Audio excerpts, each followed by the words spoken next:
Hello dear students, अस्सलाम वालेकुम। This is doctor Zahid Nazir. Dear students, जैसा कि आप जानते हैं कि हमारे एमडी कैट का टेस्ट जो है वो 29 नवंबर 2020 में हो रहा है, इसी संडे पे। और मेरे बहुत सारे स्टूडेंट्स जो एमडी कैट का टेस्ट के हवाले से प्रिपरेशन कर रहे हैं, उनके लिए एक पैटर्न पेपर कह लें या आप इसको गैस पेपर कह लें, ये मैंने बनाया है। उम्मीद है ये आपके लिए हेल्पफुल साबित होगा। आप इसको ज़रूर देखिएगा। हम इसे थॉरली डिस्कस करेंगे। और एक बात याद रखिएगा, जो सीक्वेंस रखी है मैंने यहाँ पर क्वेश्चंस की, मैंने यहाँ क्वेश्चन को शफल नहीं किया है, मैंने क्वेश्चन को मिक्सअप नहीं किया है जिस तरह हमारे पेपर्स में होता है या एमडी कैट के जो कॉपी आपके पास आएगी उसमें शफलिंग आएगी। मैंने आपका जो कोर्स था, जो थ्रू आउटलाइन दी थी कोर्स की एमडी कैट के हवाले से, हमारे पीएमसी ने जितने क्वेश्चन जिस चैप्टर से उठाने थे, मैंने उसी चैप्टर के उसी सीक्वेंस के से को लेते हुए आपके जो है वो इस जो आपका चैप्टर है, आपका जो पेपर है, इसको चैप्टर वाइज मैंने डिस्कस किया है। आपके चैप्टर वाइज क्वेश्चन रखे हैं। जितने नंबर ऑफ क्वेश्चन आपके सैंपल में दिए गए थे ऑलरेडी आपको पीएमसी की तरफ से, वही सीक्वेंस और उसी नंबर ऑफ क्वेश्चंस को मैंने फॉलो करते हुए आपके लिए एक पेपर टेस्ट पेपर बनाया है, जिसको आप सॉल्व करेंगे। आई थिंक इंशाल्लाह it will be helpful for you.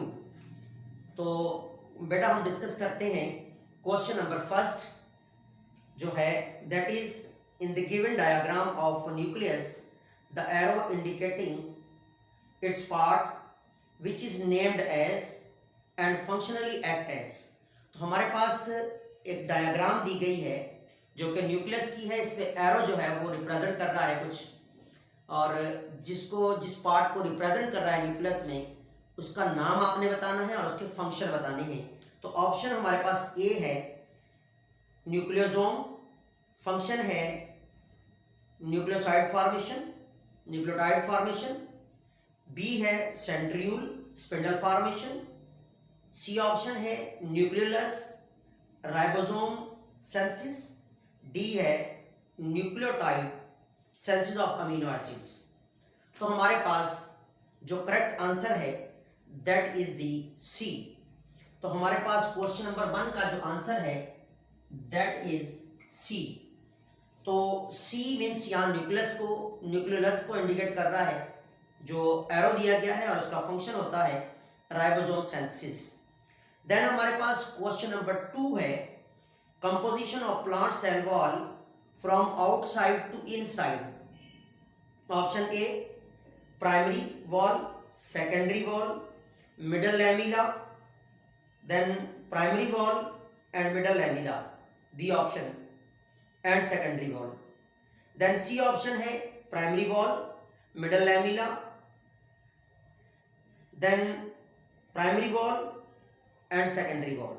Then D option है middle lamella, primary wall, secondary wall.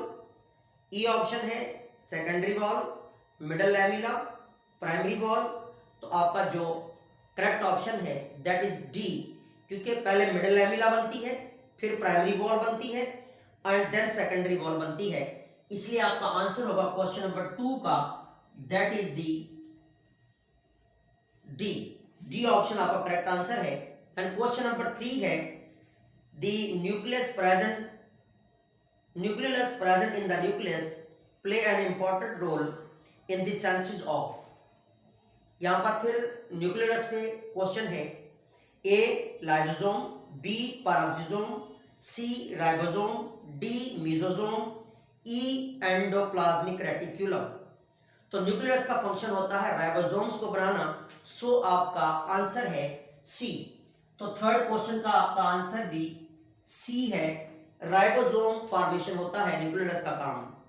Then हमारे पास क्वेश्चन नंबर 4 है, concerning entry and exit of substance across plasma membrane, which statement is correct? A, passive transport requires energy, B, active transport requires energy, C both passive and active transport do not requires energy. D है osmosis is active transport. E है endocytosis is a passive transport. तो याद रखिएगा entry and exit के हवाले से यहाँ पर जो करेक्ट स्टेटमेंट है that is active transport requires energy. बाकी तमाम तरह स्टेटमेंट रॉन्ग है और आंसर आपका है बी। क्वेश्चन नंबर 4 का आंसर है बी। देन हमारे पास क्वेश्चन नंबर 5 है which organelles having their own DNA that directs production of some of their component proteins। Means option A हमारे पास है एंडोप्लाज्मिक रेटिकुलम, ऑप्शन बी है राइबोसोम, ऑप्शन सी है लाइसोसोम, ऑप्शन डी है mitochondria, option E है Golgi apparatus और Golgi bodies. तो हमारे पास क्वेश्चन में पूछा गया है कि वो कौन सा ऑर्गेनेल है जिसके पास अपना डीएनए है और सम ऑफ प्रोडक्शन जो है अपनी प्रोटीन्स की खुद कर सकता है, दैट इज दी माइटोकॉन्ड्रिया। तो आपका 5th नंबर क्वेश्चन का आंसर है डी। देन हमारे पास क्वेश्चन नंबर जो 6 है वो है the statement is true regarding given diagram according to its function and structure. आपके पास एक डायग्राम दी गई है that is the diagram of mitochondria. इसकी स्ट्रक्चर और फंक्शन के हवाले से कौन सी स्टेटमेंट करेक्ट है आपने वो देखनी है। जैसा कि हमारे पास नंबर 1 है mitochondria power house of cell, number 2 में है its inner component called cristae, 3rd है having enzyme of aerobic respiration and 4 है सर्व फॉर सेल सीक्रेशन। तो option A 1 only, B 1 and 3 only, C 2 and 4 only, D 1, 2 and 3 only। तो याद रखिएगा 3 जो हमारे पास 1, 2 and 3 only ये ऑप्शन हमारे पास करेक्ट हैं। So your answer should be D. तो हमारा जो आंसर आ रहा है क्वेश्चन नंबर 6 का that is also D. Then हमारे पास यहाँ अमीनो एसिड की एक जो है वो डायग्राम दी गई है, आप इसको देख सकते हैं। This is the diagram of the amino acid. Amino acid molecule has following structure. अब हमारा क्वेश्चन क्या कह रहा है which 2 of the group combines to form peptide linkage. तो इसमें वो कौन से 2 ग्रुप हैं जो मिलकर पेप्टाइड लिंकेज बनाते हैं। Option A 1 and 2, option B 1 and 3, option C 2 and 3, option D 2 and 4। तो यहाँ पर याद रखिएगा अमीनो एसिड को लेबल किया गया नंबर के साथ। अब हमने वो कौन से 2 नंबर हैं जिनके मिलने से पेप्टाइड बॉन्ड बनता है वो देखना है। तो हमारे पास ऑप्शन है बी 1 and 3 ओनली। तो याद रखिएगा यहाँ से कार्बोक्सिलिक ग्रुप और यहाँ से अमाइनो ग्रुप दोनों साइड से जब ये लिंकेज होते हैं तो ये बनाते हैं peptide bond. So your answer should be B. हमारे पास क्वेश्चन नंबर 7 का आंसर है बी। देन हमारे पास क्वेश्चन नंबर 8 है what does a haemoglobin contain which specifying their nature as quaternary structure of proteins. तो हमारे पास ऑप्शन है 4 ferrous ion attached to each heme group, B 4 oxygen molecule attached to each group, C है 4 peptide chain each with 4 attached heme group, D है 4 peptide chain each with 1 attached heme group। तो हमारा जो correct option है that is दी ए। तो याद रखिएगा 4 iron attached to the each heme group। हमारे पास आंसर है ए। तो याद रखिएगा आपका जो आंसर है करेक्ट आंसर 8 का that is A. Question number 9 है Y sex chromosome sex hormone progesterone oestrogen testosterone consider as lipids. A they are essential component of plasma membrane, B they are steroid which are insoluble in water, C they are composed of lipids. D, they are hydrophilic compounds. E, they contribute to एंथ्रोस्क्लेरोसिस। तो हमारा जो correct answer है sex hormones के हवाले से कि इन्हें consider क्यों किया जाता है एज अ लिपिड्स, तो याद रखिएगा वो है बी, क्योंकि ये स्टेरॉइड होते हैं और इनसॉल्युबल होते हैं वाटर में। सो क्वेश्चन नंबर 9 का आंसर है बी। देन हमारे पास क्वेश्चन नंबर 10 है lactose a sugar in the milk is composed of one glucose molecule joined by a glycosidic linkage to galactose molecule. How is lactose classified? तो कह रहा है कि हमारे पास जो क्वेश्चन में कहा गया है, पूछा गया है आपसे कि लैक्टोज शुगर ग्लूकोज, एक ग्लूकोज मॉलिक्यूल और एक गैलेक्टोज मॉलिक्यूल के मिलने से जब ये ग्लाइकोसाइडिक बॉन्ड के थ्रू मिलते हैं तो बनाते हैं लैक्टोज। तो लैक्टोज को कैसे क्लासिफाई करेंगे?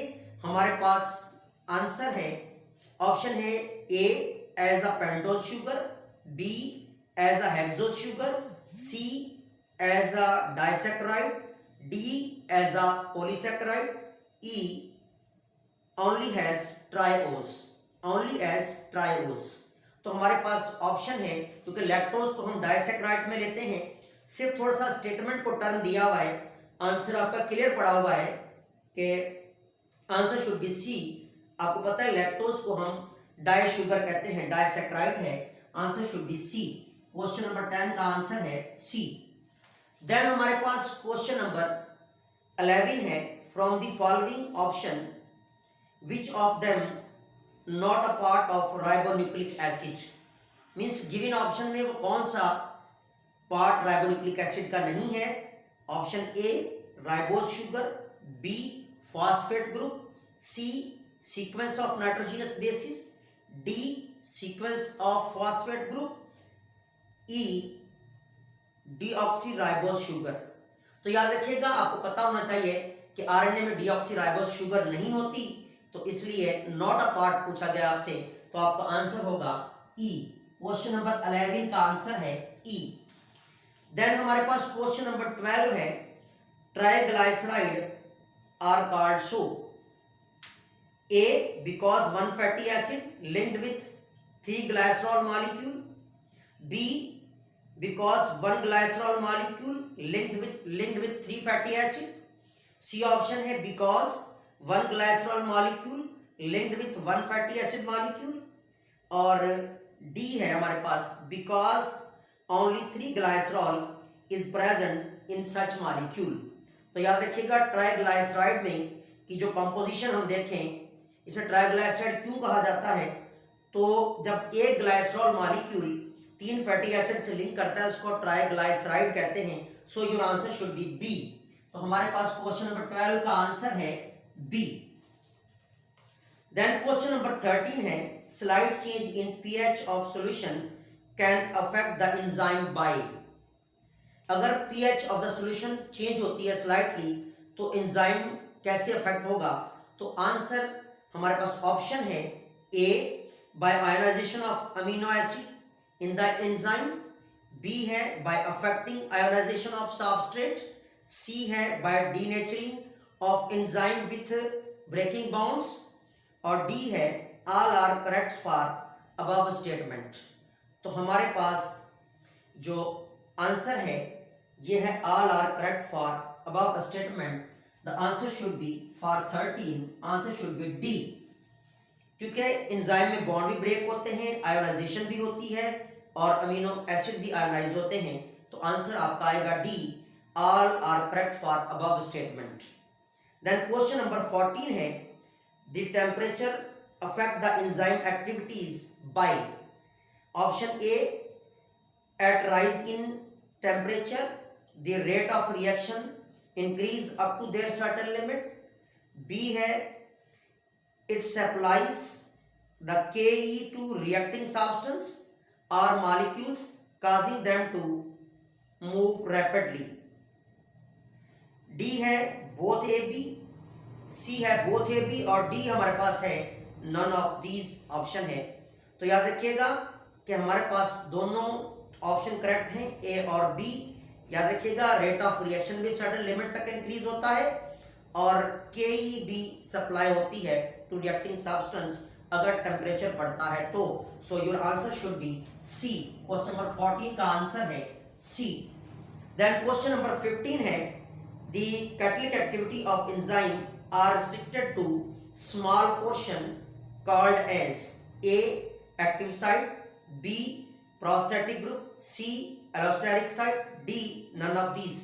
तो आपको पता है कि एक्टिव साइट से एंजाइम एक्ट करता है किसी भी सबस्ट्रेट पर, तो आपका आंसर बहुत ही आसान क्वेश्चन है, आंसर है ए। 15 का आंसर ए है। देन हमारे पास क्वेश्चन नंबर 16 है regarding factor affecting enzyme activity, which of the following statement is correct? A, substrate and enzyme concentration are inversely proportional up to certain maximum velocity. B है pH has no effect on enzyme. C है substrate and enzyme concentration are directly proportional up to certain maximum velocity. D है rate of reaction decrease with and increase in concentration, increase enzyme concentration until enzyme saturate. E है rate of reaction increase with a decrease in enzyme concentration until enzyme saturate. तो हमारे पास जो regarding factor correct statement है substrate and enzyme concentration is directly proportional up to certain maximum velocity. ये भी simple सा question है chapter 3 से आपके एंजाइम से। So answer should be C. 16 का आंसर है सी।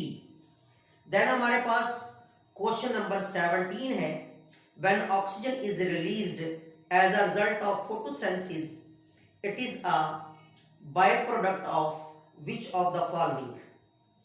तो ये हमारे बायोएनर्जेटिक से लिया गया क्वेश्चन है। मैंने आपको बताया था कि मैंने उस सीक्वेंस से आपके इस क्वेश्चन को एडजस्ट किया है जो सीक्वेंस आपके पीएमसी के सिलेबस की दी गई थी, जो आपको सिलेबस दिया गया था। तो ए है रिड्यूसिंग NADPH NADP प्लस, बी है splitting the water molecules, C है कीमोओस्मोसिस, डी है the electron transfer system of photosystem 1। तो हमारे पास जो ऑक्सीजन रिलीज होती है as a result of splitting water, so answer should be B. तो हमारे पास 17 का आंसर है बी। जब वाटर ब्रेक होता है तो ऑक्सीजन रिलीज होती है ड्यूरिंग फोटोसिंथेसिस। सिंपल क्वेश्चन है। लेकिन यहाँ पर 18 क्वेश्चन आप देखें, यहाँ पर आपको टेबल वाला क्वेश्चन दिया गया है। अगर आप इसको गौर से देखेंगे तो आपको टेबल वाला क्वेश्चन नजर आएगा। During the process of cellular respiration, कहता है कि during the process of cellular respiration 20 molecules of pyruvic acid burn to produce energy. कितने मॉलिक्यूल्स बर्न हो रहे हैं? 20। Choose the correct relation between substrate level phosphorylation carriers and CO2। तो याद रखिएगा सबस्ट्रेट लेवल फॉस्फोराइलेशन कैरियर्स और carbon dioxide के दरमियान जो रिलेशन है, करेक्ट रिलेशन, वो हमने देखना है। तो ऑप्शन ए है हमारे पास कह रहा है कि ATP जो है सबस्ट्रेट लेवल पर वो 15 होगी, कैरियर 30 होंगे और कार्बन डाइऑक्साइड 15 मॉलिक्यूल होंगे। बी ऑप्शन है 15 ATP होंगी, 50 कैरियर्स होंगे, 25 कार्बन डाइऑक्साइड। डी ऑप्शन है, सी ऑप्शन है 15 ATP, 20 carriers, 40 carbon dioxide molecule. D option है 20 ATPs और 50 कैरियर्स, 40 कार्बन डाइऑक्साइड मॉलिक्यूल। और ई ऑप्शन है 20 ATPs सबस्ट्रेट लेवल पर, 100 कैरियर्स और 60 कार्बन डाइऑक्साइड मॉलिक्यूल। तो हमारा जो आंसर है दैट इज ई। अगर आप देखेंगे तो जब टोटल आप देखेंगे, आपने जो है वो पायरुविक एसिड की ब्रेकडाउन पढ़ी थी कि कितने कैरियर्स होंगे एक मॉलिक्यूल में, कितने हमारे पास ATPs होते हैं, कितने कार्बन डाइऑक्साइड मॉलिक्यूल होते हैं। तो आप उसको 20 के पैटर्न से देखें तो हमारा आंसर बनता है ई। तो हमारे पास क्वेश्चन नंबर 18 का आंसर है ई। क्वेश्चन नंबर 19 है, विच of the following statement best represent the relationship between the light reaction and Calvin cycle dark reaction. कौन सी स्टेटमेंट जो कि लाइट रिएक्शन और डार्क रिएक्शन के दरमियान जो है वो रिलेशन को करेक्टली बयान कर रही है, रिप्रेजेंट कर रही है, वो हमने देखनी है। Option A, the light reaction provide ATP and NADPH to Calvin cycle. C, returns ADP, atomic phosphate and NADP to the light reaction. Option B है, the light reaction provide ATP and NADPH to the carbon dioxide fixation step of the Calvin cycle and provide water and electrons to light reaction. Then हमारे पास जो है वो C option है, the light reaction supplies the Calvin cycle with CO2 to produce sugar and the Calvin cycle supplies the light reaction with sugar to produce ATP. Then D है हमारे पास, light reaction provide Calvin cycle with oxygen for electron flow and Calvin cycle provide light reaction with water to split. E है, there is no relation between light and dark, यानी कि Calvin cycle. तो option A हमारे पास correct होगा, light reaction provide ATP and NADPH to Calvin cycle returns ADP, atomic phosphate and NADP to light reaction. तो हमारे पास correct जो ऑप्शन है, क्योंकि एटीपी और एनएडीपीएच लाइट रिएक्शन का रिजल्ट है जो केल्विन साइकिल को मिलती है, तो केल्विन साइकिल रिटर्न क्या करता है, एटॉमिक फॉस्फेट, एडीपी और एनएडीपी प्लस। तो ए हमारे पास आंसर है। ये भी बायोएनर्जेटिक से लिया गया क्वेश्चन है, इसको आप गौर से देखिएगा। देन क्वेश्चन नंबर 20 है, which one of the following does not occurs during the Calvin cycle. वो कौन सा प्रोसेस है जो केल्विन साइकिल के दौरान नहीं होता है। Option A, carbon dioxide fixation, B, oxidation of NADPH, C, release of O2, D, regeneration of CO2 receptors और E है consumption of ATP। तो याद रखिएगा केल्विन साइकिल में ऑक्सीजन रिलीज नहीं होती, आपका ऑप्शन है C। तो 20 का आंसर आपके पास है C, रिलीज ऑफ ऑक्सीजन नहीं होती during Calvin cycle. Then question number 21 है, the light reaction of photosynthesis supplied the Calvin cycle with, same as पीछे हम पढ़ चुके हैं, उसी से मिलता जुलता क्वेश्चन है। ए है लाइट एनर्जी, बी है CO2 एंड ATP, सी है H2O एंड NADPH, डी है ATP एंड NADPH, ई है शुगर एंड ऑक्सीजन। तो आपको पता होना चाहिए केल्विन साइकिल को लाइट रिएक्शन क्या देता है, ATP और NADPH। तो हमारा डी आंसर है for 21 question, answer should be D. Then question number 22 है, how many reduced dinucleotide would be produced with 4 turns of citric acid cycle। अगर सिट्रिक एसिड साइकिल के 4 टर्न लिए जाएं तो कितने जो है वो डाइन्यूक्लियोटाइड्स पाए जाएंगे।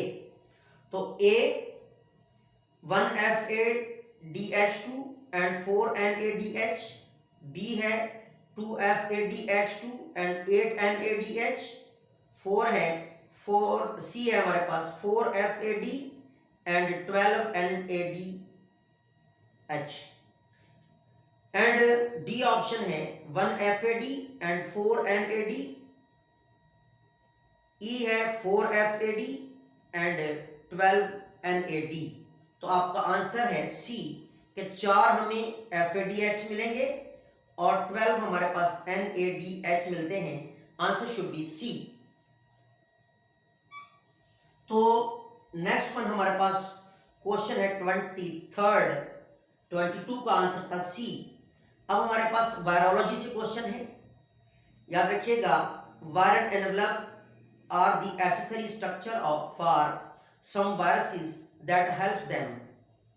वायरल एनवेलप जो है एसेसरी स्ट्रक्चर है और ये क्या हेल्प करता है वायरस को। Question number 23rd, A option है to infect the host, B option है to resist the antibodies, C option है बोथ ए बी, और डी ऑप्शन है नन ऑफ दीज। तो हमारा जो आंसर है दैट इज सी। तो 23rd का आंसर भी हमारे पास सी आता है। क्या बनाएगा कि एक तो टू इन्फेक्ट द होस्ट और दूसरा टू रेजिस्ट द एंटीबायोटिक्स, दोनों काम होते हैं वायरल एनवेलप के। So answer should be C both A B. 24 viruses are, simply बहुत सिंपल क्वेश्चन है, इसको आप खुद सॉल्व करेंगे और आंसर होगा all of these. Means A option है नॉन सेलुलर, बी है ऑब्लिगेटरी पैरासाइट, सी है having capsid and nucleic acid core. तो आपका ऑल ऑफ दीज आंसर आएगा। वायरस के पास ये सारे कंपोनेंट होते हैं। आपका जो ऑप्शन है 23rd का बल्कि 24 का, that is the D. Then question number 25 है which class of virus can cause mumps and rabies to man and animals। तो वो कौन से हमारे पास क्लास ऑफ वायरस है जो मम्स काज करती है। तो बहुत सारे ऑप्शन दिए गए हैं, इसमें हमारे पास ऑप्शन बी यानी -strand RNA वायरस मम्स और रेबीज काज करते हैं। तो आपका आंसर इस 25 का भी आंसर होगा बी।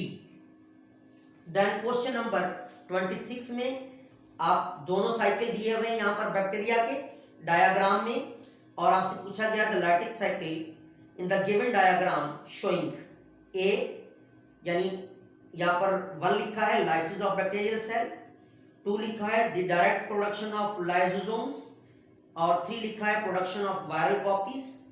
तो ऑप्शन ए है 1 ओनली, बी है 1 and 2 ओनली, सी है 2 and 3 ओनली, और डी है 1, 2 and 3 ओनली।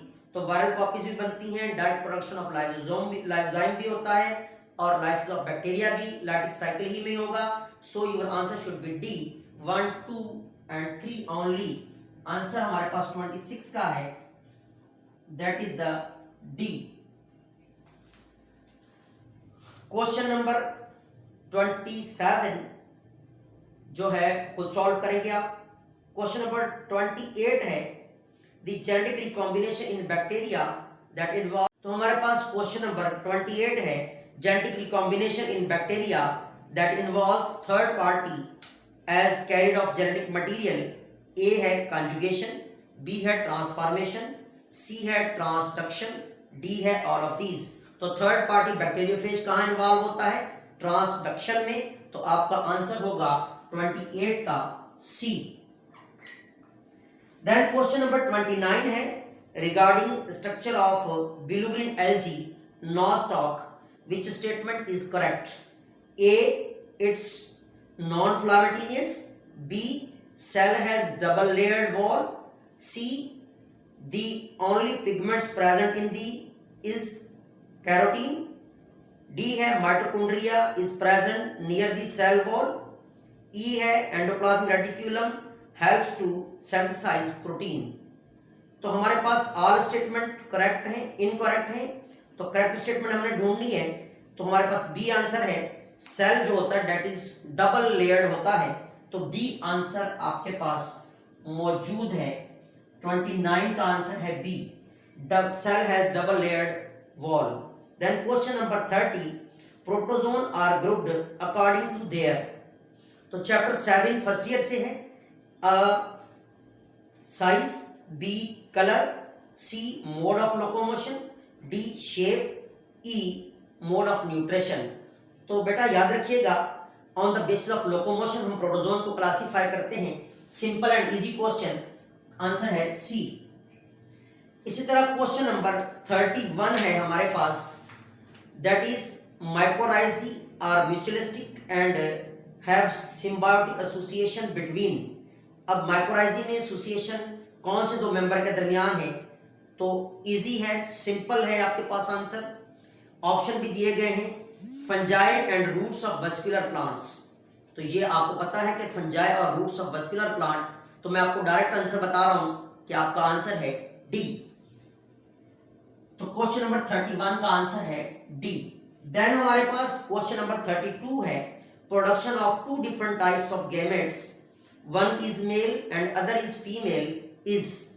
बहुत easy, A isogamy, B hexogamy, C oogamy, D homogamy, E है हेट्रोगैमी। तो याद रखिएगा जब मेल और फीमेल के गैमेट्स डिफरेंट होंगे उससे हेट्रोगैमी कहते हैं। आंसर शुड बी ई, आपका 32 का आंसर है ई। देन हमारे पास क्वेश्चन नंबर 33 जो कि एक डायग्राम है, आप देख सकते हैं फ्लावर डायग्राम है यहाँ पर। और आपका क्वेश्चन है flower diagram is labelled and F indicating to. बहुत सारे लेबल्स फ्लावर डायग्राम को दिए हैं, तो आपसे पूछा गया कि जो एफ लेबल है वो किसे इंडिकेट करता है। A anther act as pollen grain producing structure, B stigma provide attachment for pollens, C है एंथर ओव्यूल फॉर्मेशन, डी है पेटल्स अट्रैक्शन फॉर पॉलिनेटर। तो बेटा याद रखिएगा जो लेबल हमारे पास एफ है दैट इज फॉर एंथर, और एंथर का काम होता है क्या प्रोड्यूस करना, पोलन ग्रेन्स। आपका आंसर क्लियर लिखा हुआ है, ए आंसर आपका 33 का आंसर है ए। देन फिर एक डायग्राम है एनिमल की, क्वेश्चन नंबर 34 में animal is the in the given diagram belongs to which group, यानी फाइलम क्या है इसका and class of kingdom Animalia. तो किंगडम एनिमिलिया के कौन से फाइलम से और कौन सी क्लास से ताल्लुक है आपने ये आइडेंटिफाई करना है। ऑप्शन ए है एनिलिडा क्लास ओलिगोचीटा, बी है आर्थ्रोपोडा आरेक्निडा, सी है प्लैटीहेल्मिन्थस कैस्टोडा, डी है मोलस्का सेफलोपोडा। तो आपके पास ये सामने जो डायग्राम दी गई है दैट इज, आप इस एनिमल को आइडेंटिफाई करेंगे इसके फाइलम और क्लास को। तो ये हमारे पास है एनिमल जिसका ताल्लुक आर्थ्रोपोडा से है और क्लास आरेक्निडा से है, यानी स्कॉर्पियन की आपको डायग्राम दी गई है। आंसर आपका है 34 का आंसर है आपका that is B. Then question number हमारे पास है 35।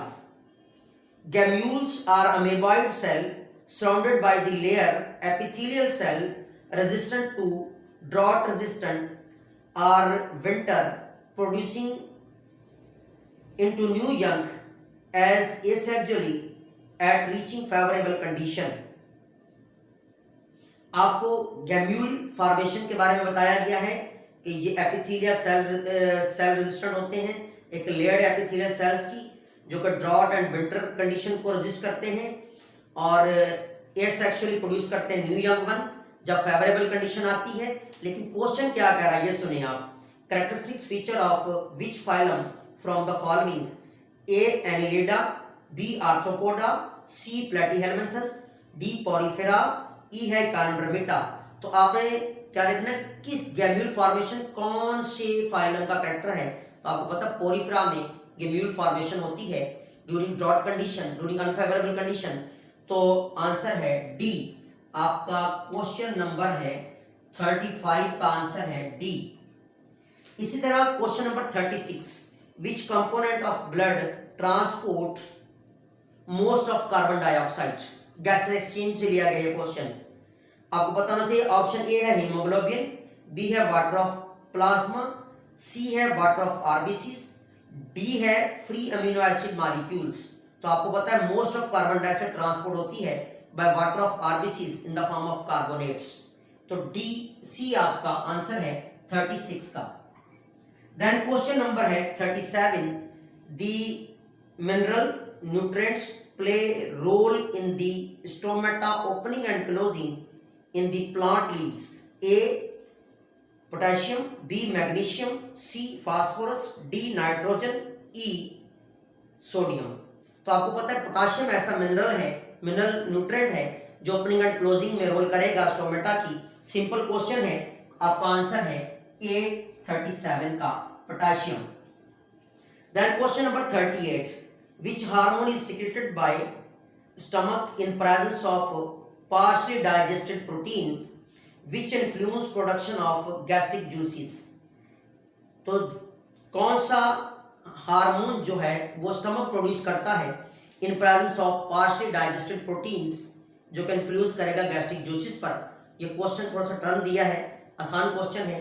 Option A LH, B FSH, C oxytocin, D ACTH, E gastrin. तो याद रखिएगा हार्मोन जो होता है दैट इज गैस्ट्रिन जो कि स्टमक का अपना हार्मोन है, ऑप्शन शुड बी ई। तो 38 का ऑप्शन हमारे पास है E, the hormone will be gastrin. Then question number 38, correct sequence for air passage in man. A nostrils, larynx, trachea, bronchi, alveoli. B है nasal cavity, trachea, bronchi, alveoli. C है larynx, trachea, bronchi, alveoli. D है nostrils, bronchi, trachea, alveoli. E है none sequence is correct for the above given option. तो हमारे पास correct sequence है nostrils, larynx, trachea, bronchi, alveoli. तो answer आपका है ए 38 का। बल्कि जहां पर 38 डबल दे दिया गया है, इसकी वजह यह है कि यहाँ पर 27 वाला क्वेश्चन मिस था, आप वहां उसको एडजस्ट कर लेंगे तो यहाँ पर भी इसका आंसर है ए। तो आप थोड़ा सा इसकी एडजस्टमेंट देख लीजिएगा। देन हमारे पास क्वेश्चन नंबर 39 है, the structure are the part of gas exchange system. A means हमारे पास जो स्ट्रक्चर्स दी गई हैं वो पार्ट ऑफ सिस्टम है, गैस एक्सचेंज सिस्टम है। ए है ब्रोंक्यूल, बी है ब्रोंकस, सी है trachea. Which is the order of structure according to size? Which largest air passage first? तो जिसका लार्जेस्ट है जो और एयर पैसेज जहां से पहले होता है वो सीक्वेंस आपने देखनी है। लार्जेस्ट से स्मॉलेस्ट तक दी गई है। ऑप्शन ए है 2 1 3, बी है 2 3 1, सी है 3 1 2 और आपका जो डी है दैट इज 3 2 1। तो आपका जो आंसर है दैट इज दी डी। तो यहां पर 39 का आंसर है डी। देन क्वेश्चन नंबर 40 है, sequence of cardiac cycle stimulation is. तो हमारे पास बहुत सारे ऑप्शन दिए गए हैं, मैं थोड़ा सा इसको शॉर्ट करता जाऊं तो जो करेक्ट ऑप्शन होगा that is SA node, AV node, bundle of His, Purkinje fibre, contraction of ventricles. तो ये सीक्वेंस कार्डिक साइकिल की होती है, ऐसे नोड से स्टार्ट होता है और कॉन्ट्रैक्शन ऑफ वेंट्रिक्यूल पर एंड होगा। सो आपका आंसर शुड बी बी। 40 का आंसर है बी। देन क्वेश्चन नंबर 41 है, the immune system respond to an antigen by activating lymphocyte and produce specific soluble proteins.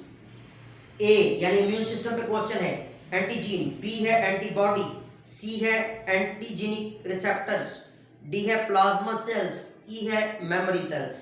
तो याद रखिएगा इम्यून सिस्टम जब एंटीजीन एक्टिवेट करते लिम्फोसाइट को तो क्या प्रोड्यूस करता है, कौन सी सॉल्युबल प्रोटीन प्रोड्यूस करेगा, that is antibody. Simple question, सिर्फ स्टेटमेंट थोड़ा सा टर्म है। 41 का आंसर है बी, एंटीबॉडीज। देन हमारे पास डायग्राम है जीआईटी सिस्टम की और उसको लेबल किया गया है ऑप्शन ए बी सी और डी के साथ। The label diagram of human GIT system, a stomach, A for stomach, B for B gall bladder है, सी एसोफेगस है और डी पैनक्रियाज है। उसके नाम भी दिए गए हैं। अब हमारे पास क्वेश्चन क्या कह रहा है, क्वेश्चन आपने पढ़ना है, which is incorrect statement according to their function. Stomach associated with the mechanical and chemical digestion. Gallbladder storage of bile juice and bile pigments. C esophagus having having mucous cell passageway for food यानी bolus for pharynx to stomach. D है pancreas, it is exocrine gland, secretes enzyme for digestion. तो हमारे पास जो D option है ये कह रहा है कि पैनक्रियास। अब कह रहा है कि स्टेटमेंट इनकरेक्ट, तो डी हमारे पास इनकरेक्ट है पैनक्रियास के हवाले से ये जो है। तो आंसर आपका है डी 42 का। देन क्वेश्चन नंबर 44 है, यहाँ हार्ट की डायग्राम दी गई है, उसको डिफरेंट नंबर्स के साथ लेबल किया गया है।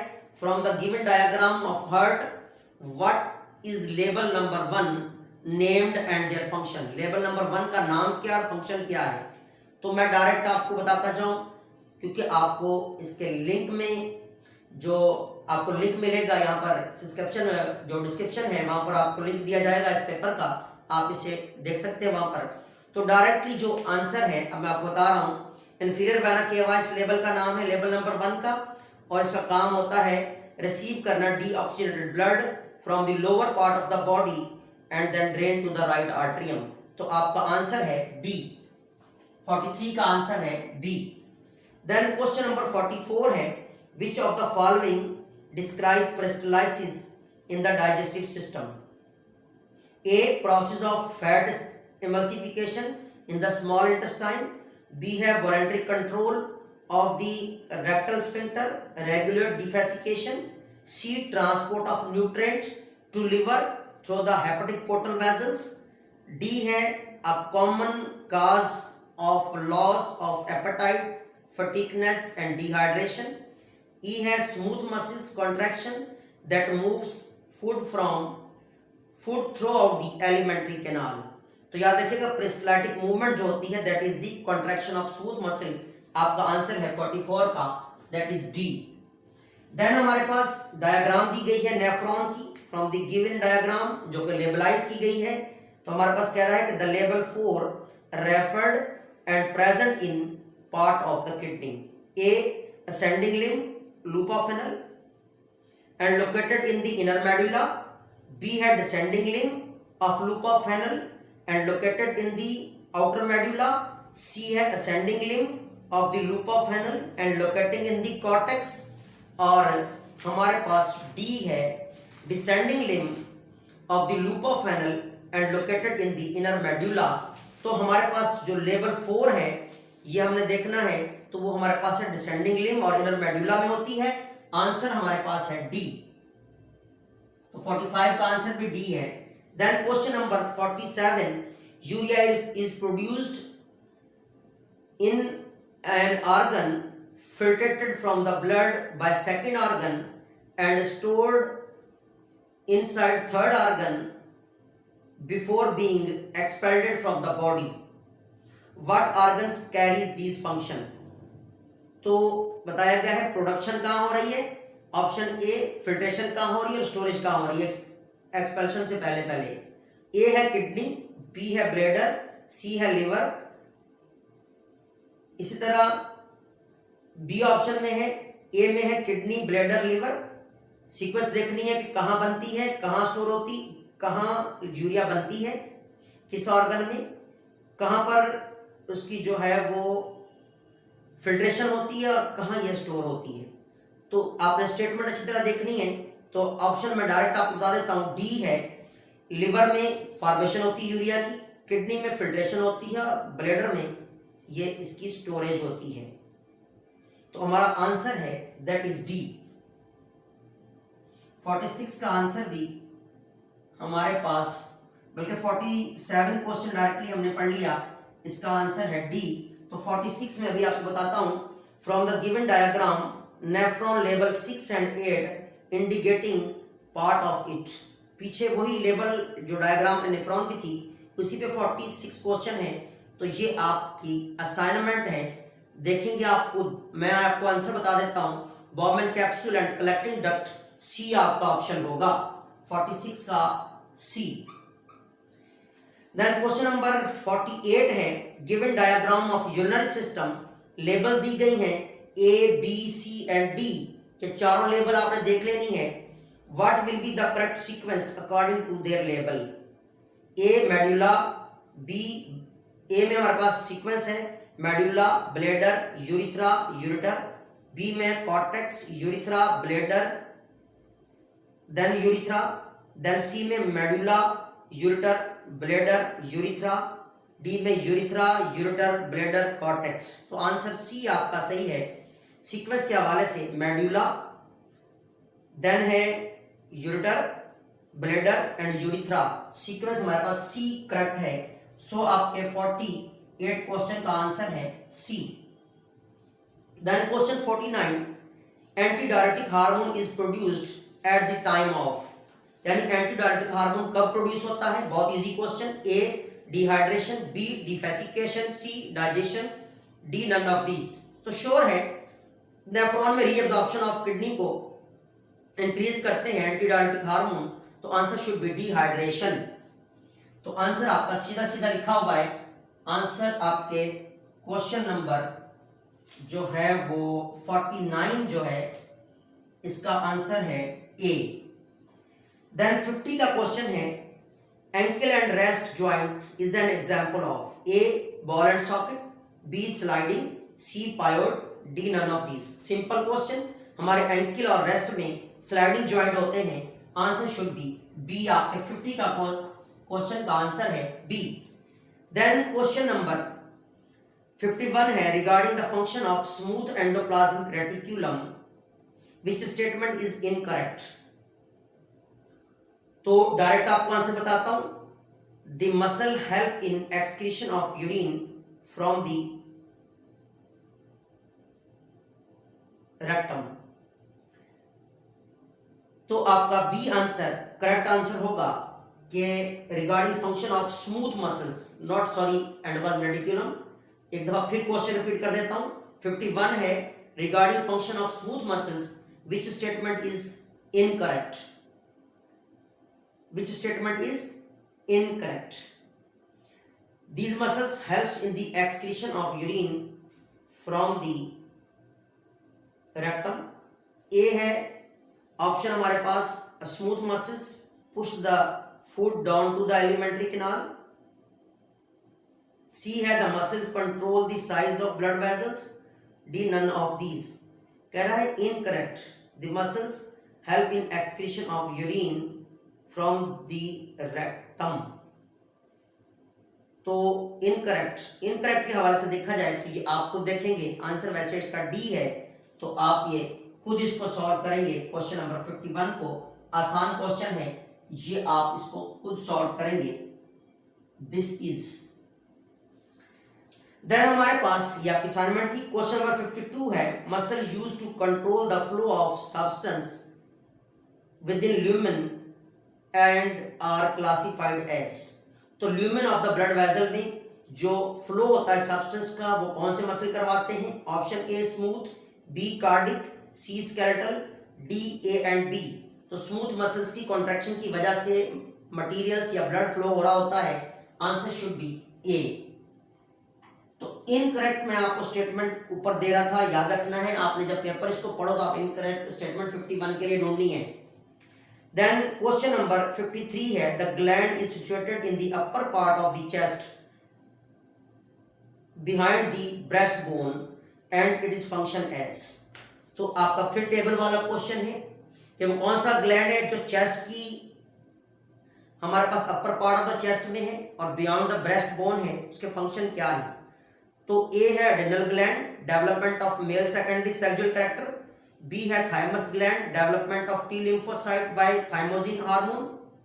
सी ovaries glands, release female sexual hormone oestrogen and progesterone. D है pituitary gland, regulates the secretion of other glands.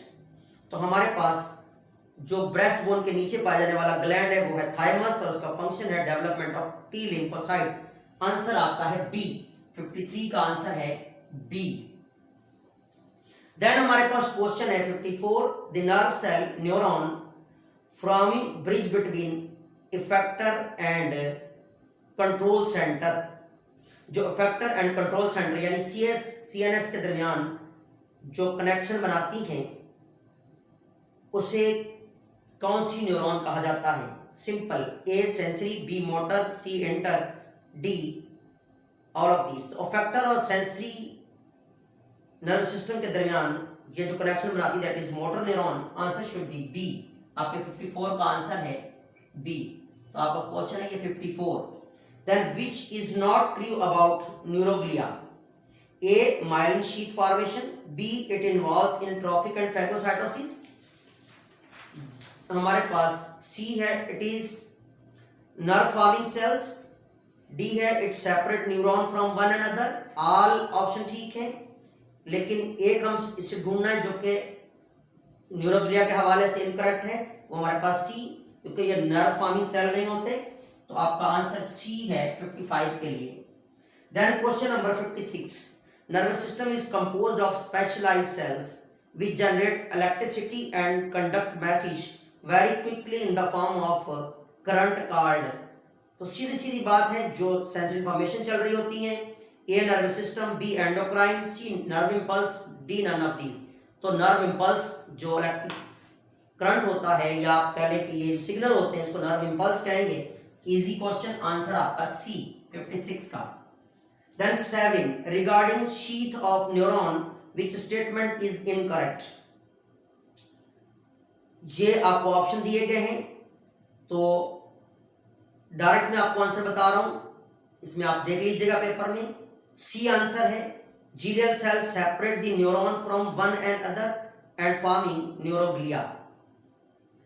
Incorrect statement आपने ढूंढनी है, बाकी सारी करेक्ट हैं, तो इसलिए आपका 57 का आंसर है सी। देन 58 है neuron develop nerve impulse in the following वे। तो आपको सीक्वेंस दी गई है, आपने नर्व इंपल्स कैसे डेवलप होता है। Most simple, chapter 3 coordination and control, inter में से पहले रेस्टिंग पोटेंशियल होता है, फिर एक्शन पोटेंशियल होता है, फिर प्रोपगेशन होती है, फिर साइनेप्स बनता है। बहुत सारी सीक्वेंस दी गई हैं, तो सीक्वेंस ए आपकी करेक्ट होगी। So answer should be A for 58। देन हमारे पास क्वेश्चन है 59। 59 जो है वो हमारे पास ऑप्शन ही नहीं है, यानी क्वेश्चन नहीं है, सीक्वेंस थोड़ी सी एडजस्ट नहीं हुई क्वेश्चन नंबरिंग के हवाले से। तो क्वेश्चन 60 है the longest phase of menstrual cycle is. Short सी बात है, अगर आप मेस्ट्रुअल साइकिल देखें, A corpus luteum, B follicle, C ovulation, D M phase. तो लॉन्गेस्ट फेज जो होती है फीमेल रिप्रोडक्टिव साइकिल में, दैट इज कार्पस लूटियम। तो हमारे पास 60 का आंसर है ए। याद रखिएगा 59 क्वेश्चन आपके पास दिया ही नहीं गया, क्योंकि थोड़ा सा नंबरिंग में हो चुका है, थोड़ा सा डिस्टर्बेंस हो गई, क्योंकि मैंने जल्दी में ये पेपर आप लोगों के लिए तैयार किया है। तो क्वेश्चन नंबर 62 है regarding AIDS which statement is incorrect. AIDS के हवाले से कौन सी स्टेटमेंट इनकरेक्ट है। Option A HIV infection has no influence on immune system of human being. B है reuse of syringes needles are important mode of infection। C है genital and other body fluid are main source of infection। D है it is caused by the nutritional deficiency। तो हमारे पास कह रहा है कि कौन सी स्टेटमेंट जो है is incorrect। तो हमारे पास ऑप्शन है A HIV कहा गया कि no influence on immune system, तो सीधा डायरेक्ट करता ही इम्यून सिस्टम पे इन्फ्लुएंस है। So your answer should be A. 62 का आंसर है, 62 पहले हमने रीड कर लिया, इसका आंसर है ए। यहां 61 हम देख रहे हैं ऊपर, the follicle cell after releasing the egg modified to form specialised structure secreting progesterone. तो सीधा है कार्पस लूटियम बनाते हैं। एग के जो फॉलिकल होता है, एग निकलने के बाद येलो मासेस में चेंज हो जाएगा, that is the corpus luteum. Option A follicle atresia, B है कार्पस लूटियम, सी है कार्पस एल्बिकाना, डी है कोरियोनिक विलाई। तो याद रखिएगा कार्पस लूटियम बनाते हैं, आपका आंसर 61 का है बी। देन क्वेश्चन नंबर आपका है 63, क्योंकि 62 पहले हम डिस्कस कर चुके हैं। The cross fertilization of phenotypically dominant individual with homozygous recessive individual is। तो आपको पता होना चाहिए, ये आपका जेनेटिक्स से क्वेश्चन है। अगर हम कराते हैं क्रॉस फर्टिलाइजेशन फिनोटाइपिकली डोमिनेंट की, तो वो हमारे पास प्रोसेस क्या कहलाएगा।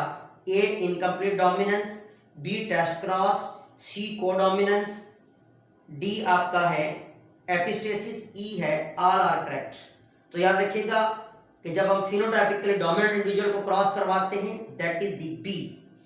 आपका आंसर है टेस्ट क्रॉस, तो आंसर होगा बी 63 का।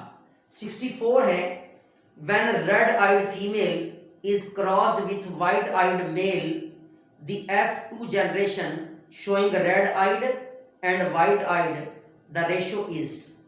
तो अब हमारे पास फीमेल है रेड आइड और मेल है वाइट आइड, रेशियो क्या बनेगा। सीधी बात है, हम इसको क्रॉस करके देखें, आसान प्रोसीजर है। क्वेश्चन नंबर आपका, अब ये फीमेल है, फीमेल हमारे पास है XR, मेल है दैट इज वाइट आइड है T एंड Y। तो हमारे पास यहां पर XR and XR for red eyed female, और हमारे पास वाइट आइड जो मेल है उसके लिए है XT एंड Y। तो XR XT हो जाएगा, क्रॉस जब करेंगे XR XT हो जाएगा, यहां पर XR Y हो जाएगा, यहां पर XR Y हो जाएगा। तो अब हमारे पास कहता है कि F2 जनरेशन में जो red eyed and white eyed का रेशियो कितना होगा। तो आपको पता होना चाहिए this is the red eyed, this is also red eyed, और हमारे पास जो है वो चारों, ये भी रेड आइड है, ये भी रेड आइड है, ये डोमिनेंट है। तो हमारे पास जो रेशियो आएगा F2 जनरेशन में, दैट इज द रेशियो हमारे पास आएगा 3:1। तो आपने इसका रेशियो बना लेना है। आंसर आपका है E। तो हमारे पास आंसर 64 का है E। देन हमारे पास क्वेश्चन है each gametes containing one allele of particular character and it is said to be pure. This is A epistasis, B pleiotropy, C law of independent assortment, D law of dominance, E law of segregation. तो हमने पढ़ा था first law, law of segregation कहेंगे, जिसे law of purity of gametes भी कहते हैं। आपका आंसर है E फॉर क्वेश्चन नंबर 65। तो यहां पर फिर क्वेश्चन नंबर 65 डबल नंबर्स में आ गया है हमारे पास, that is E। Then question number हमारे पास 65 है the member of one pair of genes segregate independently to the other pair of genes. वो स्टेटमेंट आपको पता है किसके लॉ, कौन से लॉ की, सेकंड लॉ ऑफ मेंडल। तो इसका भी आपका 65 का आंसर होगा यहाँ पर A। तो इसका दो क्वेश्चन है इसलिए डबल आंसर होगा। देन क्वेश्चन नंबर 66 है which blood group genotype showing codominance. तो वो कौन सा ब्लड ग्रुप है जहां पर कोडोमिनेंसीज शो होती हैं। तो आपका यहाँ पर आंसर बनता है, अब ऑप्शन दिया है, एक एलील A है, दूसरा एलील नॉट यानी होमोजाइगस A, दूसरा हमारे पास होमोजाइगस B, तीसरा AB, चौथा O ग्रुप मेंशन कर रहा है। तो हमारे पास कोडोमिनेंसीज अगर हम देखें तो आपको पता होना चाहिए कि अगर हमारे पास दोनों कंडीशन ये हैं, ब्लड ग्रुप एक एलील A कैरी कर रही है और दूसरा हमारे पास एलील जो है वो B आ रही है, तो याद रखिएगा कोडोमिनेंसीज कहाँ आएंगी।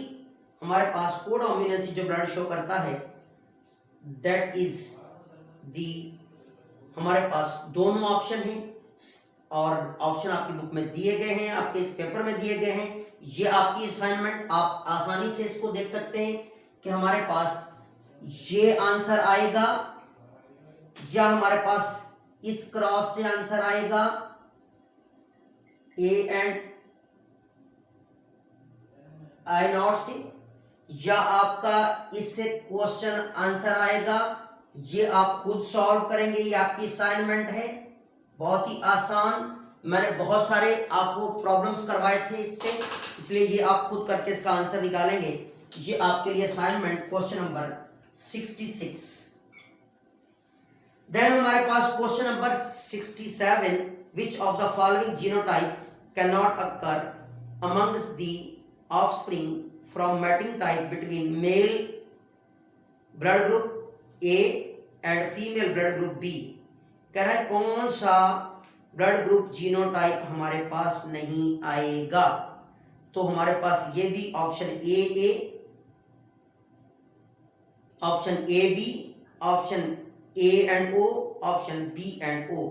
कह रहा है कि which of the following genotype can not occur offspring of mating type between male blood group A and female blood group B। तो हमारे पास क्या है, कौन सा जो है वो जीनोटाइप। तो सीधी सीधी बात है A तो आ ही नहीं सकता। तो हमारे पास आंसर है 67 का, वो आप सॉल्व करके भी देख सकते हैं। 67 का आंसर है A। यानी कि जब हम ए बी मैटिंग टाइप वाले पेरेंट्स को क्रॉस कर रहे हैं तो बच्चों में ए वाला तो हो ही नहीं सकता, पॉसिबल ही नहीं है। इसलिए जो है ए बी भी हो सकता है, ए ओ भी हो सकता है, बी ओ भी हो जाएगा हेटेरोजाइगस कंडीशन में रखेंगे तो। देन हमारे पास 68 haemophilia caused by the sex linked inheritance receiving recessive alleles, two parents having hemophilic son and normal son of hemophilic daughter, what are most likely to be genotype of parents। अब हमारे पास क्या कह रहे हैं, two parents हैं, haemophilic son है, haemophilic son, then normal son and haemophilic daughter. तो कहते हैं कौन, जब पेरेंट्स का कौन सा जीनोटाइप होगा, आप इसको क्रॉस करके देखें।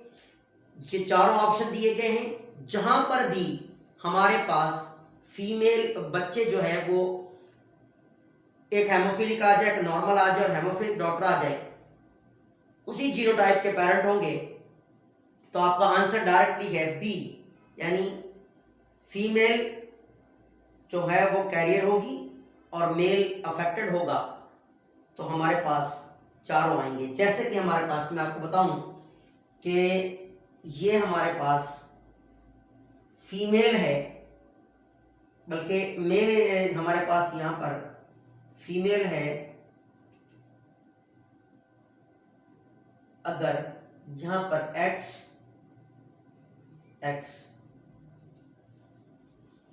एक कैरियर हो, अगर H और H के साथ, और मेल अगर अफेक्टेड है H एंड Y के साथ, तो हमारे पास कहता है ये हमारे पास सीधा सीधा डॉटर जो है वो हेमोफिलिक आ गई, यहाँ पर एक डॉटर कैरियर आ गई यानी नॉर्मल एंड कैरियर, देन सन जो है एक अफेक्टेड आ गया और दूसरा सन जो है वो नॉर्मल आ गया। तो हमारे पास ऑप्शन जो आ रहा है वो है बी, तो 68 का आंसर है बी। देन बेटा हमारे पास 69 है, the 64 codons in the genetic dictionary because A 3 are 64 types of tRNA found in the cell, B है there are 64 types of tRNA found in the cell, B है there are 44 codons of the meaningless 20 codons of amino acid, C है there are 64 amino acid to be coded, D है genetic code is triplet, क्योंकि genetic code triplet है इसलिए 64 होंगे, और क्योंकि जिसमें एक स्टार्ट है 3 स्टॉप हैं, तो 20 अमीनो एसिड के लिए बाकी बचेंगे 60, तो आंसर आपका आएगा डी। तो 69 का आंसर है डी। देन क्वेश्चन नंबर 70 है, विच is not true from the following base pairing. कहता है कि बेस पेयरिंग हमने देखा है पीछे कि बेस पेयरिंग के लिए कौन सा आंसर, आपको पता है एडेनाइन थायमाइन से साइटोसाइन ग्वानाइन से बाइंड करता है, एडेनाइन साइटोसाइन से नहीं कर सकता और थायमाइन ग्वानाइन से नहीं कर सकता, इसलिए आपका आंसर आएगा 70 का बी। The 71 है, transcription is initiated by specialised enzyme called A DNA synthesis, B है आरएनए सिंथेसिस, डी है आरएनए पॉलीमरेज और सी है आरएनए पॉलीमरेज, डी है नन ऑफ दीज। तो आपको पता है ट्रांसक्रिप्शन स्टार्ट कौन करवाता है, आरएनए पॉलीमरेज। आंसर आपका है C, question number 71। Then concerning chemical composition of chromosome which statement is correct. तो क्रोमोसोम के हवाले से कौन सी स्टेटमेंट करेक्ट है वो आपने देखनी है। A chromosome compose of 30 to 40% DNA, C B है chromosome composed of 100% RNA, C है nitrogenous base is composed of adenine guanine cytosine thymine and D है नन ऑफ दीज। तो आपको पता है 100% आरएनए तो हो ही नहीं सकता, इसलिए इनकरेक्ट स्टेटमेंट है। सिंपल क्वेश्चन 72 का B answer.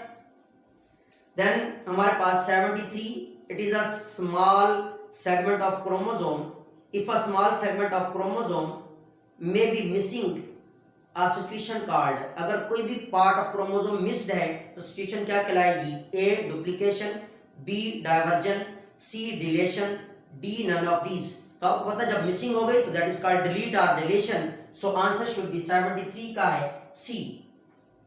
Then question number 4 है, if a part of chromosome is present, simple, in excessive the normal chromosome in condition called, तो अगर एक्सेसिव पार्ट है तो क्या कहेंगे? Duplication, deletion, inversion, none of these. तो वहां डिलीट हो रहा था या एडिशन हो रही है तो डुप्लीकेशन कहेंगे। सिंपल क्वेश्चन, सेम दोनों एक साथ जुड़ते हुए क्वेश्चन। 74 का A answer. 75 sickle cell anaemia, sickle cell hemoglobin differ from the normal hemoglobin because single change in amino acid valine replaces glutamic acid. C, अच्छा, codon triplets in DNA for glutamic acid CTT and CGT. Codon triplets in DNA valine CAA CAG. Which mRNA codon would produce sickle cell hemoglobin if substituted for the normal mRNA? कहते normal mRNA से substitute करें तो आप इसको match करके देखें, आपका answer सीधा सीधा आएगा CUC। तो आपका आंसर है 75 का D. Then question number 76, enzyme which are required to cut the source of DNA molecules into small pieces and to cut plasmid to make a gun where foreign DNA fit into R। तो वो कौन सा enzyme है जो DNA को या plasmid को cut off करने के लिए इस्तेमाल करते हैं? बायोटेक्नोलॉजी से क्वेश्चन, सीधा सीधा आंसर पड़ा हुआ है आपका। रिस्ट्रिक्शन एंजाइम, जिसको मॉलिक्यूलर सीजर भी कहते हैं, ऑप्शन बताने की जरूरत नहीं, सीधा सीधा आपका आंसर है डी। Then question number 77 है, the concerning plasmid which statement is correct? Plasmid के हवाले से, ये भी बायोटेक्नोलॉजी से, कौन सी स्टेटमेंट करेक्ट है? They are small chromosome circular DNA molecules. B, they are found in some bacteria and virus. They can replicate independent of the host cell chromosome. और D है, plasmid do not carry any gene which are responsible for useful characters. E है, we cannot insert foreign gene into plasmid to prepare rDNA molecule. तो याद रखिएगा हमारे पास statement क्या कह रहा है? Is correct, they can replicate independent of the host, क्योंकि इंडिपेंडेंट ऑफ द होस्ट ये रेप्लिकेट कर सकता है। इसमें हम बहुत सारी कॉपी rDNA के बना रहे होते हैं। So answer should be C 77 का। देन हमारे पास 78 है, unifactorial defect includes A, Down syndrome, B, Turner syndrome, C, asthma, D, insulin dependent diabetes mellitus and C, cystic fibrosis। तो याद रखिएगा हमसे पूछा क्या गया, यूनिफैक्टोरियल डिफेक्ट कौन सा है? तो याद रखिएगा सिस्टिक फाइब्रोसिस और हंटिंगटन आपने पढ़ा था बायोटेक्नोलॉजी में, तो यह ऑप्शन ई आपका करेक्ट आंसर है फॉर 78। देन क्वेश्चन नंबर 79 है, Darwin's theory based on the following points accept A, formation of new species, B, struggle for existence, C, variation and heredity, D, use and disuse of organ, E, survival of fittest। तो सारे option Darwin theory के हवाले से correct हैं। कौन सा correct नहीं है? एक्सेप्ट क्या है? Formation of new species. Darwin theory based on the following points accept formation of new species, use and disuse of organs. तो हमारे पास एक्सेप्ट कह रहा है, तो आपका आंसर है दी ए, क्योंकि use and disuse of organ हमारे पास डार्विन थ्योरी बनी, लीमार्कन थ्योरी के थे, तो आपका आंसर है डी। सॉरी ए नहीं है, आंसर है D. Then question number 80, small change through the successive generation promotes the origin of new species are characteristics which transmit its offspring into next generation, this is called. तो जो successive generation में promote होते हैं character, A option survival of fittest, B inheritance of two traits, C theory of natural selection, D the origin of species और inheritance of acquired character. तो याद रखिएगा inheritance of acquired characters, इसके लिए हमारे पास ऑप्शन है, तो हमारा आंसर है ई। तो ये हमारे पास 80 क्वेश्चन थे, जो कि मैं अभी भी आपको बता दूं, मैंने आपके इस पेपर में वो सीक्वेंस रखी है जो आपके पीएमसी के सिलेबस में दी गई थी कि आप इन टॉपिक्स में से इतने इतने क्वेश्चन उठाएंगे, इस चैप्टर में से, इन टॉपिक्स में से। उसी तरह नंबर ऑफ क्वेश्चंस को उठाते हुए मैंने आपका ये पेपर आपके लिए गैस पेपर कह लें, पैटर्न पेपर कह लें, जो तैयार किया था। और आई होप ये आपके लिए हेल्पफुल होगा इंशाल्लाह, और आप इसको पढ़िएगा। एक दो क्वेश्चन यहाँ सीक्वेंस मिस थी, आपको मैंने क्वेश्चन जो एक्सप्लेन किए हैं उसके आंसर आपके सामने हैं। डिस्क्रिप्शन लिंक में आपको ये पेपर मिल जाएगा, आप इसको देखिएगा, समझिएगा। जो मैंने आपको प्रैक्टिस के लिए बताए हैं या डायरेक्ट बताए, क्योंकि मैंने बहुत सारे प्रॉब्लम्स नंबर ऑफ टाइम्स बच्चों को करवा चुका हूँ, तो आप आसानी से कर सकते हैं। ये जेनेटिक्स के प्रॉब्लम आंसर आपके सामने हैं, और इंशाल्लाह आपके लिए हेल्पफुल रहेगा। आप सब लोगों के लिए दुआ है, मेरे तमाम स्टूडेंट्स के लिए, कि अल्लाह आपको कामयाब करे। दुआ में याद रखिएगा। थैंक्स।